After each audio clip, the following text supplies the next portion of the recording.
family is, the most important thing in my life. So that really resonated with me. And when we got introduced, I'm in tech sales full time. So got a 9 to 5.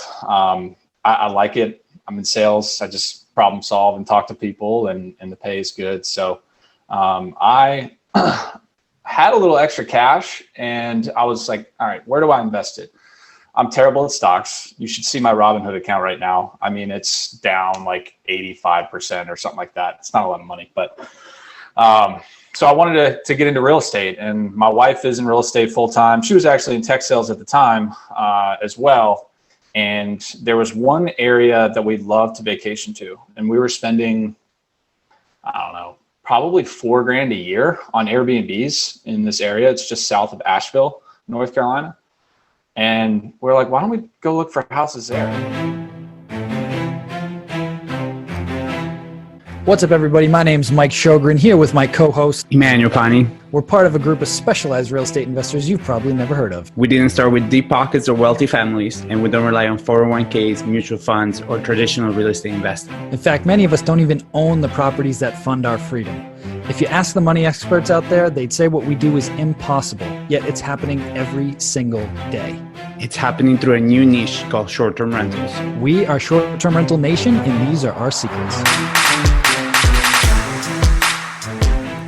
What's going on, STR Nation? This episode of the podcast is brought to you by our friends over at Boostly. Now, you may remember episode 40 and 41 with Mark Simpson. He's the founder of Boostly, where we did a 2-part series on the 5 steps for turning lookers into bookers.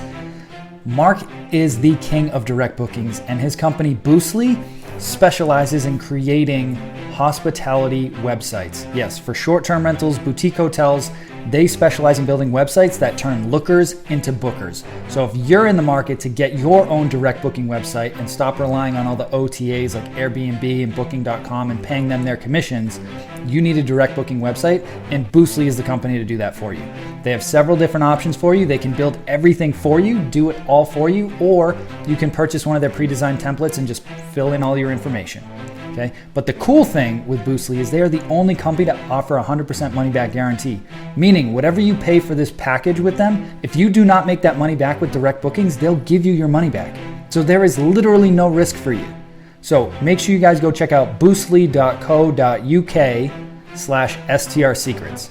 Again, that's boostly.co.uk/STR secrets to learn more.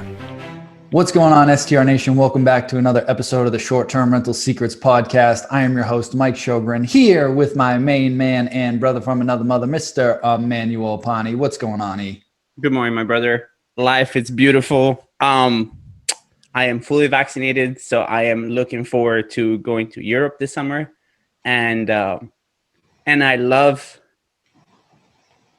looking at other people's Airbnbs and vacation rentals and kind of seeing what people are doing different and just getting reminded of, some of the things that you talk about a lot in your course, just like pictures, presentations, right? Even if the price is good and the pictures don't hit it, I'm just like, oh, you really should do Mike's course. Your listing will be a lot better. But it's also a lot of fun to just see. Some people put so much love and care into it that makes me so excited to go and travel. And then, as I was telling you, I had forgotten over this last year of the natural excitement that enters your life the moment you make a plan to go on vacation somewhere. And you're just like, I don't know, bro. You just see this light at the end of the tunnel and you're just like, vacation, it's soon. I can almost taste it, right? Like I'm on like a month and a half away. I'm like, okay, I got to dial in my diet and like everything is going good. I'm vaccinated now, right? I'm just like, it's so good, How are you guys? I'm good, man. I'm good. And how long are you going away for, just so people get some context? A month. Yeah. So, and you're running how many STRs right now? 40, 43. Yeah. And you can go away for a month. Yeah. Plus our other stuff. But dude, Joyce, man, hiring an executive assistant, it's hiring anybody. I don't know why I waited so long, but it's a game changer. Man. That's the freedom right there, dude. Yeah. Love it. Exactly. Yeah. Love it. Well, that's awesome, man. Well, I am very excited for this episode. Today we have a friend and a colleague and somebody that I've seen, grow into this business over the last year and just come out the gate and just absolutely crush it. And I'm super excited to have him on here. Long story short, I met Mike a little over a year ago. He's working in tech sales. He's like, hey, like the job's good, but I'm young, I'm starting a family. Like I wanna like start this path to like create financial freedom. And he had a good sized number for what he wanted to replace on a monthly basis. And he's like, is this possible with short-term rentals? And I was like, yeah, absolutely, man. So without further ado, Mike Reilly, welcome to the show, man. Thanks. Glad to be here. I'm excited. Yeah, absolutely. So I did like the abridged like 30-second version. Why don't you give the listeners a little more context on your journey with short-term rentals? Yeah.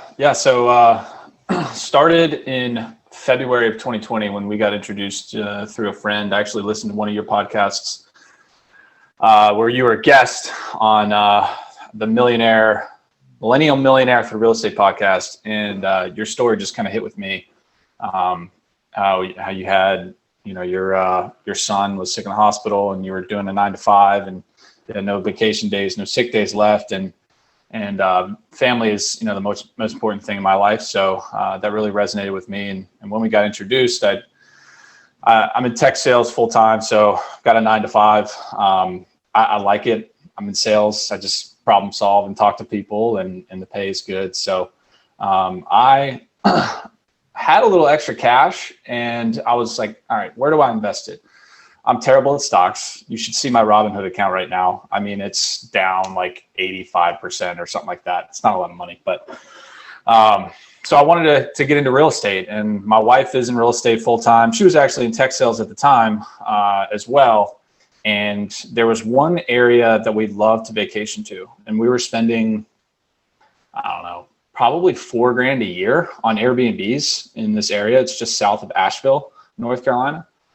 And we're like, why don't we go look for houses there? We'll do a second home loan, put 10% down, and let's rent it out when we're not using it.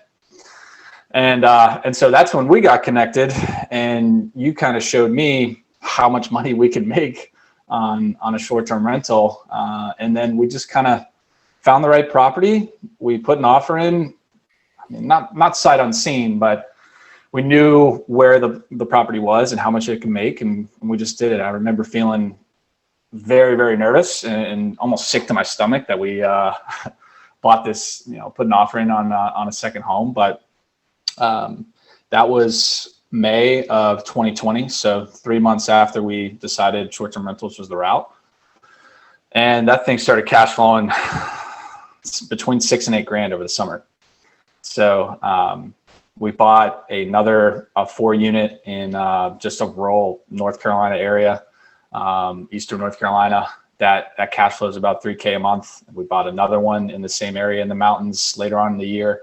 That's cash flowing about $4,000 a month. So we're at about $12,000 a month of cash flow. We've got 5 units on Airbnb now. Our goal is to get to $20,000 of cash flow per month, so that we have financial freedom. Financial freedom for us is, it pays for all of our expenses and then a lot more than that. So I can have the freedom to stay in the job I have. My wife already left her tech sales job. She does real estate full time. But when I look at my job right now, I really love the people that I work with, the problems that I'm solving in my 9 to 5. But at the same time, whenever travel comes back, I'm going to be away from my family. So it's just trying to find that balance of, how much time do I want to spend on my 9 to 5, and how much time do I want to spend with my family, and how much freedom do we have to travel and do the things that we really want to do. So I'm very grateful for everything that's happened over the last year, but also energized and ready to continue to scale. I love that, man. So you're at how many STRs? So we have 5 STRs currently. 5 STRs, $12,000 a month net cash flow. Yep. After all expenses, after paying the lawn guy, the bugs, exterminator. So Yeah. That's unbelievable. Unbelievable. Right. A lot of people, they ask me, they're like, can you really make that much money with that many properties? I'm like, yes, I see people do it every day. Like, it's not just me and E that are out here like doing it and our guests, like people do this and it scales very, very quickly. Now, the other question that I get asked a lot is like, okay, like I understand, but like, I don't have that much time. Like how do you balance that? You know, you're working at a huge company, like doing sales, like for you, how do you balance that? And, you know, how many hours a week do you think you're spending running your units? And then how many hours a week do you think you're spending like looking for new units? Yeah. As far as running the units, we do that in about 2 hours a week. And really through all the systems that are in place, it's just responding to one-off messages, and then responding to like phone calls when something is up at one of the properties. So it's not a heavy load. You know, other times are heavier than others, but it's about 2 hours a week. As far as balancing that with family time, with the 9 to 5,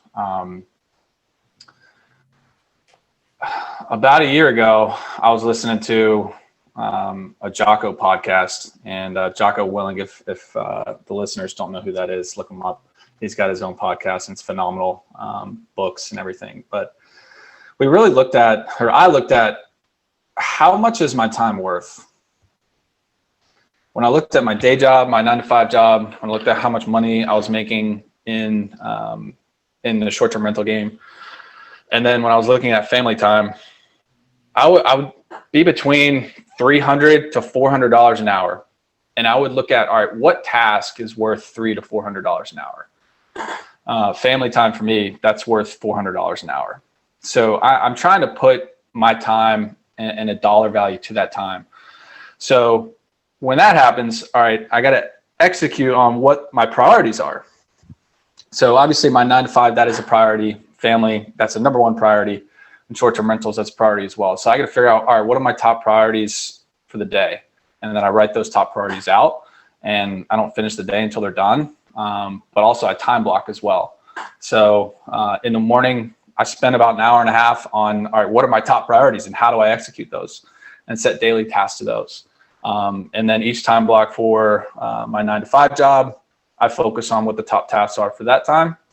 And then for the real estate time, you know, the responding to messages and stuff, that's 24/7 almost. A lot of that is automated anyways. But as far as looking for new properties, helping other people continue to learn, that time is usually from like 3 until like 6 at night. So that's when I really get the STR and real estate education, and also networking too. That's another big piece of it. That's a $400 task. So $400 an hour. So it's just trying to figure out, all right, what are my priorities? How do I block my time? And what's my time worth? You know, is this a $50 an hour task that I can outsource? Great, outsource it. Is this a $400 an hour task? Like in the mornings when I'm walking the dogs with my wife? Yeah, that's a $400 an hour task, and I'm not going to miss that because that's worth a lot of money. So that's the way I look at it. And it's just prioritizing time. A lot of people I hear, you know, I don't have time. The time's there. It's just how you prioritize it and what's really driving you to that priority. What's your why? Like we talked about, 14 months ago. So, yeah. Yeah, I love that. And that's such a powerful mindset switch, but it's also such a simple rule that really applies everywhere. And what's funny is that, as I mentioned, right, vacation is a month and a half away, dialing in my workouts, dialing in my diet. And I started doing this diet where you track macros instead of tracking calories. And very similar to that, to what you said just now, I now see the value of everything I eat in the great scheme of my whole day, right? So I'm like, I really want pancakes, but then I'm going to be hungry for the rest of the day because I'm going to mess myself up at the beginning of the day and spend a bunch of my time, right, of my calories on one thing that at the end of the day, does it really make me happy? No. Does it add to my overall quality and goals of life? No. So why am I eating it?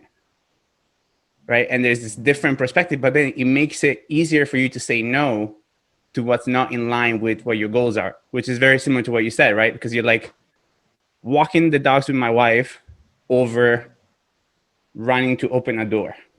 There is no way. Somebody else is gonna be on my team to do that because I'll never miss the time with my wife. And you can't do this with any other job. Like even having a 9-to-5 job, sometimes people take that control away from you. And that's the beauty to me of like our business is like every morning I walk the dogs with my wife, and that's a unvaluable task. And you're already richer every day, right? You start your day with plus 400. Yeah, and it's helped me be so much more efficient in my 9-to-5 job too. When I can look at my calendar and say, all right, these are my priorities for the day, and not be reactive. I felt, many years in my job, I kind of react. I work 9 to 5. I have some priorities, but then I react, at 2, 3 o'clock, I'm like, all right, what should I do now? And I just check email, and having the priorities and really time blocking has made me so much more efficient in my day job, in my family life, and also in the short-term rentals. I think that's something I want to highlight because a lot of people can gloss over that. But one of the coolest things, but also the challenging things when you do become financially free or when you leave your job and you're building your own business is nobody's telling you what to work on anymore. So like, I'm not going to lie, like I struggled with this for months of like, okay, there's all these different things I could be doing. Like, how do I structure my days? How do I focus on certain things? So if you can start implementing that habit now of, before I go to bed, for me, like I look at, again, what are my goals? What did I get done? What are my priorities for the next day? And I check it out on my calendar and I make sure it's like blocked into my calendar. Like the more you can do that, the easier your life is going to be when you do transition from employee to entrepreneur/investor, whatever you want to call yourself. Because putting structure around that, like there's going to be a lot of things to get done and you need to learn how to put systems around it, obviously, but you need to learn how to, like Mike, you and I talk about all the time, right? The whole Jocko thing, like prioritize and execute, because there's always going to be stuff coming at you. You got to understand how to prioritize something quickly and then execute. So I think that's a huge principle. And I don't want people to just skim over that. Like, yeah, I need to, be more productive. It's like, no, you need to be more intentional with your time. Yeah. And people ask me all the time, like, how do you get so much stuff done? Now that I have a team in place, like I don't answer my phone. Like I don't, like, unless it's on my calendar or it's my wife, I do not answer this phone. Like you leave me a voicemail, I'll call you back. But because I'm diligent with my time and I'm time blocking, like that's what that time is for. I'm not deviating from that unless there's some type of emergency. So like I have a Calendly, like, hey, if you need to book time with me, like use this link. We'll throw in a 15-minute for a quick call and then we'll keep it moving. But if it's not on my calendar, I'm not picking up the phone. Yeah. And prioritize and execute is something I live by. But executing doesn't always have to be like me executing. My she knows, just as much, if not more than me for the short-term rental business. And same thing with tech sales. I ask her all the time. So it's figuring out who's part of your team. And that could be your wife, it could be family, it could be a virtual assistant. But prioritizing your time and then executing doesn't have to be all me. I've got a huge team around me and support system that can execute and take some of these tasks as well. So I'm not, feeling overloaded with 3 different jobs, so. Yeah, that's awesome. And I think really relying on your team, right? And I'm realizing that with Joey's now, it's really letting go of the reins, just letting them answer messages, letting them do things, and then just being there to give feedback and realizing that at the end of the day, a wrong word in a message doesn't mean anything, right? Like nothing is going to happen and it's not that big of a deal. I would love to bring us to what happened for you guys a year and a half ago when you decided to kind of take the leap.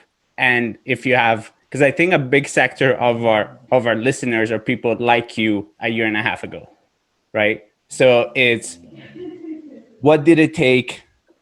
And what was like, what would you tell somebody? Like, what if somebody was in your shoes, 9-to-5 job, with you and the wife or the husband?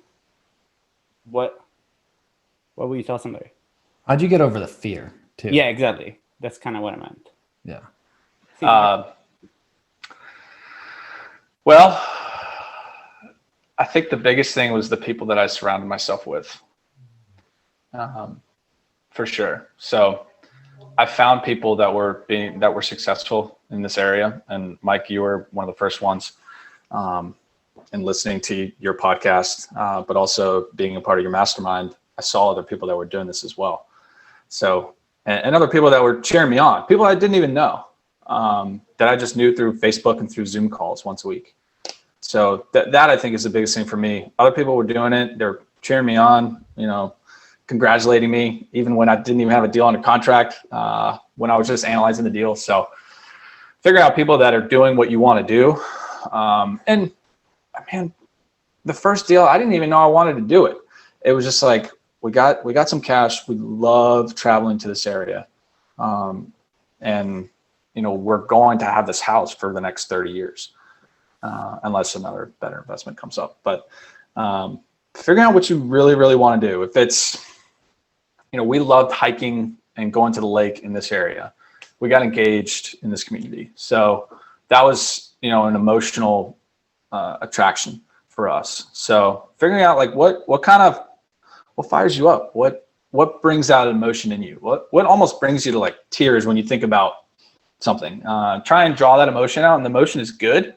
It's not something, quick story. I played tennis professionally in college, growing up until I was about 24.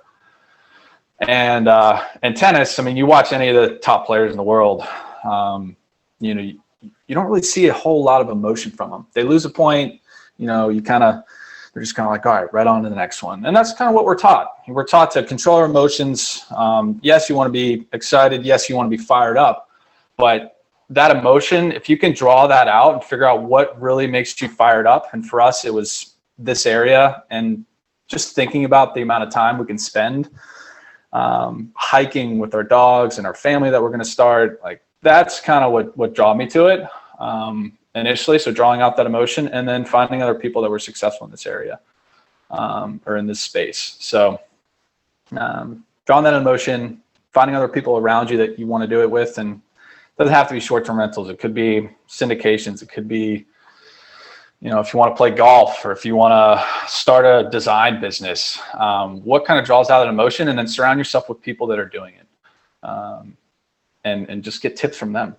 And yeah, that's really the key for me looking back. Bro, that was such a good answer that I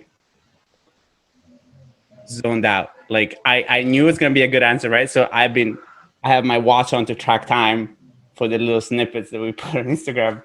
And I started, and I got so into your vision, because that to me is the other power of having a clear vision, is you inspire people. And that's how you get investors. That's how you grow your team, is you sharing the thing that I got so lost in it. And I'm like, oh shit, I want a cabin too. I want to take my dogs out, go for hikes. And you're just, so yeah, that clip is a little bit too long, so I'm going to have to go back and edit it. But, it was great. And you could see it, right? Like your whole demeanor change, you're smiling more, right? And it's just really being connected to that why that makes such a difference.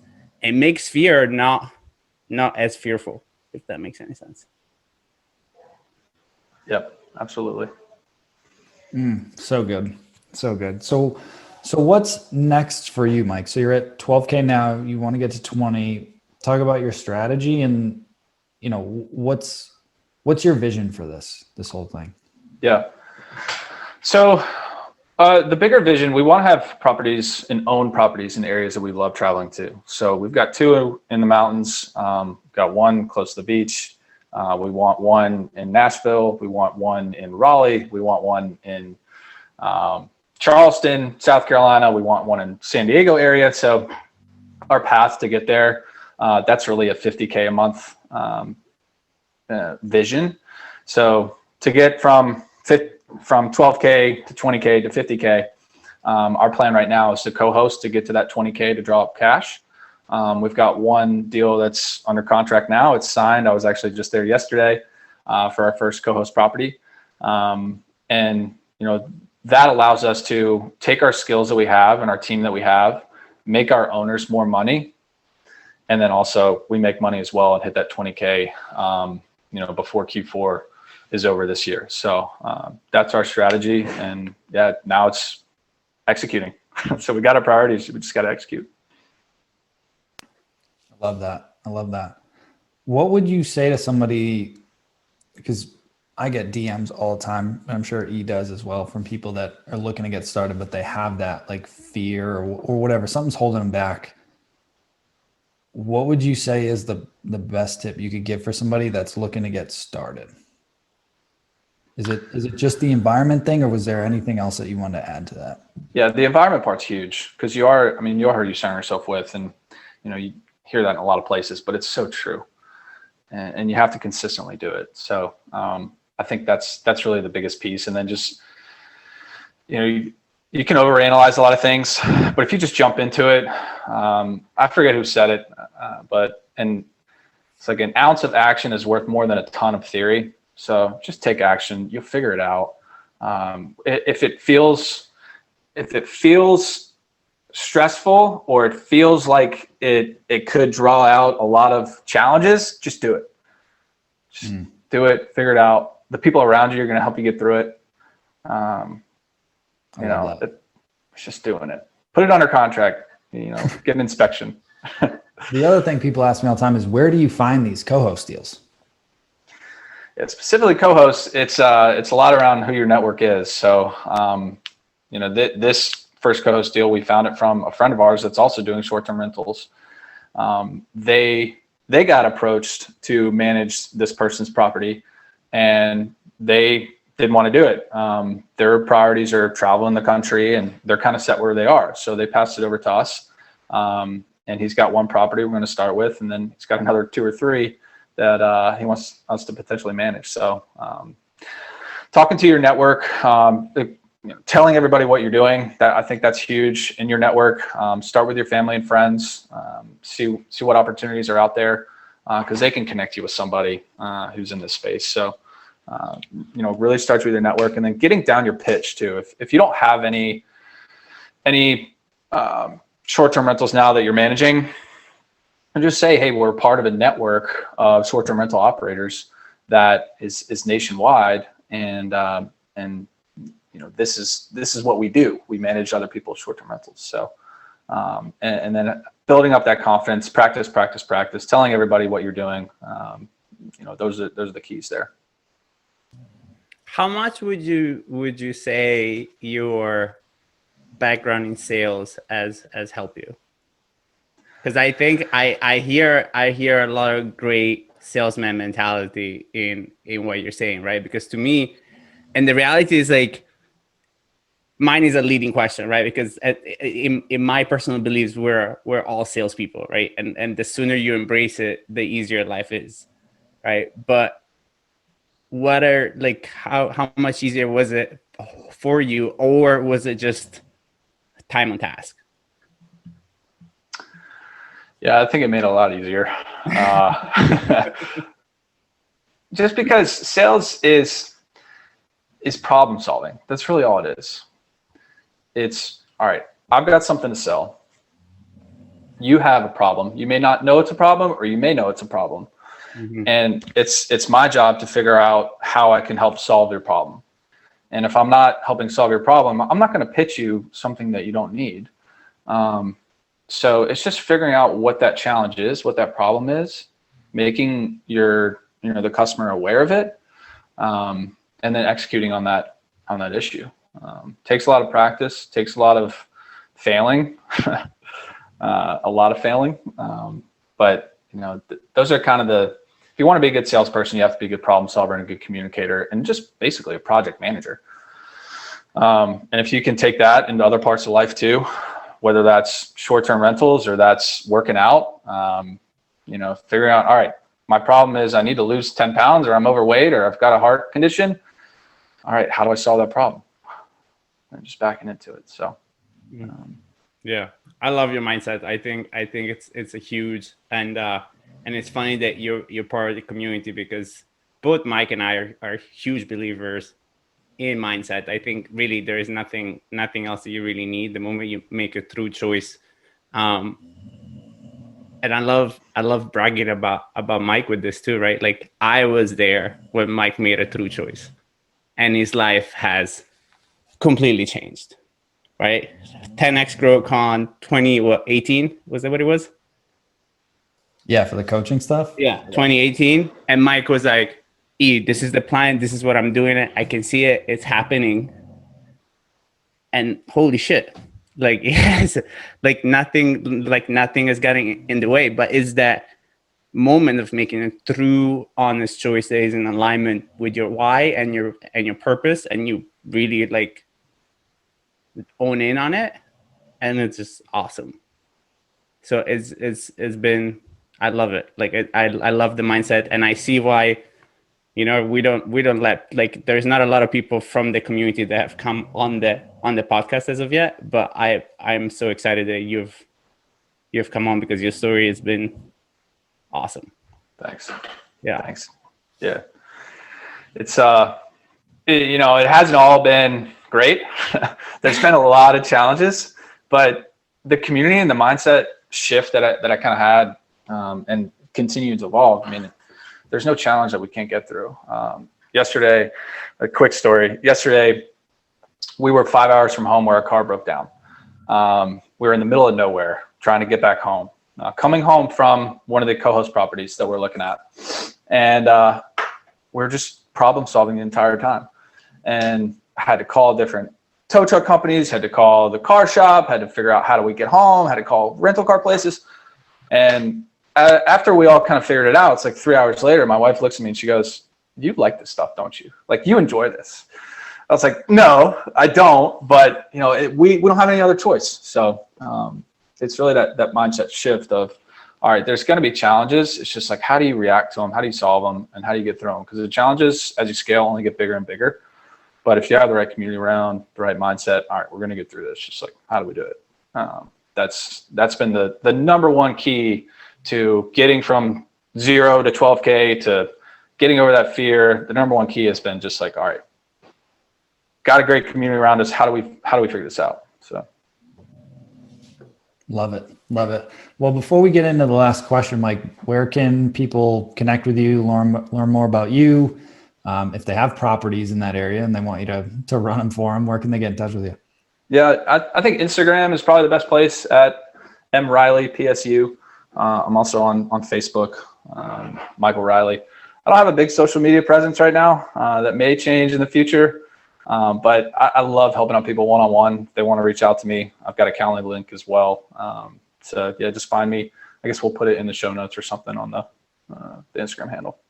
Absolutely. Awesome, brother. Well, before we get into the last question, I want to acknowledge you. And again, it's like a proud papa moment for me, just like kind of seeing like your progression over the last year, man, where you were like really nervous to get into it. And then you and Sierra dove in like both feet, and just to see your growth over the last year has been amazing. So I want to acknowledge you guys for that, and for being willing to come on here and share, and not just like take, but also give. And, that's one of the things that we always look for in guests, is people that are, doing it at a big level, but also willing to share and like want to give back. And that's one of the best things that I've found about this industry in particular, is people are just so willing to help. And it's like a true community. So thank you for that. Yeah. Thank you. So the last question that we ask all of our guests is, what is your number one secret to success with short-term rentals? Man, I feel like a broken record. It's really the community. Finding people who are doing it too. And like you said just then, people are willing to share information. This industry in short-term rentals, it is only going to get bigger. So there's not, when you think about competition, there's not really a lot of, I mean, yes, there's a lot of competition. You want to stand out, but the amount of growth that's there in short-term rentals is huge. So it's figuring out, all right, who do I need to surround myself with to be successful in this area, whether it's short-term rentals or anything else. and how do I, one, help them first and learn, and then two, just jump into it and execute. So yeah, the community, that's the number one thing. Love it, man. Well, thank you again for being here. Truly appreciate you. And we'll have to have you back on in 6 months or so. Once you hit that 20K, we can all celebrate. Yeah, I'd think love to. It's gonna be over. We can take a bet off air, but I think it'll be over in 6 months. But that's how I'm calling it, bro. It's been such a pleasure. You were impressive, and I'm very, very happy for you guys for the freedom and just all the work and just head off to you, man. Good shit. Thanks, E. Yeah. Thank you. Awesome. All right, everybody. Hope you guys enjoyed this episode. Make sure you subscribe to the podcast, give us a like. And if you have other friends, family, colleagues that are looking to get in the short-term rental space or they're already in, make sure you guys share this. Every week we're trying to add as much value to you guys as possible. And join the free Facebook group, Short-Term Rental Secrets. We've got a free community. It's over 1,300 people in there now. I was just checking this morning, which is amazing. And, we're just trying to give as much free value as possible. So again, thank you guys for being here. See you guys soon. Hey, STR Nation, if you enjoyed this episode, please make sure to hit that subscribe button and leave us a review. And in the comments, let us know what topics you want us to cover on upcoming episodes, and we'll make sure to get that in the books for you. And if you really want to learn how to launch, automate, and scale your short-term rental business, if you want to go deeper, then check out our free masterclass at strsecrets.com.